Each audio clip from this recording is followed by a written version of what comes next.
and welcome to No Recipe Required. So tonight I've got a pasta sauce for you. Now this one, tomato sauce, very classic Italian, Arrabiata sauce, if I'm pronouncing it right. I'm not Italian, I'm an Irish boy. But the Arrabiata sauce is a kind of a spicy tomato sauce. We're going to throw some chili flakes in there, crank up the heat just a little bit, and it's absolutely wonderful. Let's go ahead and get started. Let's go ahead and get started on our sauce Arrabiata. This is the kind of the spicy tomato sauce that is absolutely wonderful. It's got a little bit of heat to it that we're going to get from some red chilies. But we're going to start off, like I do most tomato sauces, or spaghetti sauces anyway, with a little bit of onion and garlic, and a nice few tablespoons of olive oil, good extra virgin olive oil. Going to season with salt and just kind of toss in the pan and let these wilt down for a few minutes, let the onions get nice and soft. Okay, so after my onions and garlic have softened up, it's time to add our chili flakes. Now, I'm going to add, it's probably just under a tablespoon. I find, you can go overboard. You got to kind of go with your own taste here. If you really like the spicy, fiery sauce, go ahead and add a little bit more. I find, at least what I put in, maybe a little bit less is kind of the minimum that you need to get some of that heat out. In fact, let's add just a touch more.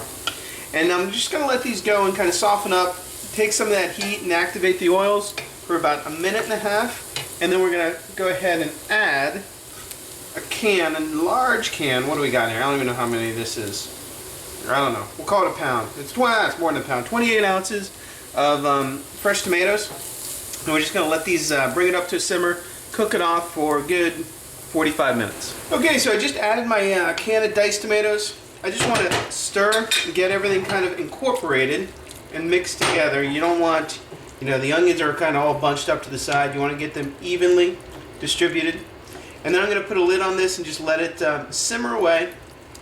Let the tomatoes break down, cook and break down for 45 minutes. You can go, frankly, you can go 5 hours on it if you really wanted to, but 45 is kind of the minimum. Okay, so after about 45 minutes or so, most of the tomatoes are soft. We're going to add a couple more ingredients.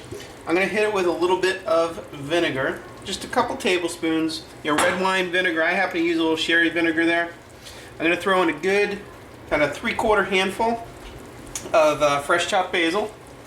And then give your sauce a taste. If it's a little bit kind of tart or sour or too acidic, you can just add a little bit of sugar. Mine happens to be. And then you just want to kind of stir that in. You can you can certainly serve it now, or if you want to cook it, actually I would let that vinegar cook down for at least 10 minutes or so. Then you can serve it, or if you want to make it smoother, you can cook it longer, or if you're using kind of diced tomatoes like this, you can literally just take a potato masher, mash it up a little bit, and make a smoother sauce. Me, I'm going to let this go for about 45 more minutes. Let those flavors blend. The longer you go, the better it's going to be. Okay, so my sauce, I simmered for about an hour and a half. Maybe we're approaching 2 hours. It's nice and smooth. It's the consistency I want it. Like I said, you can always just kind of mash it up a little bit.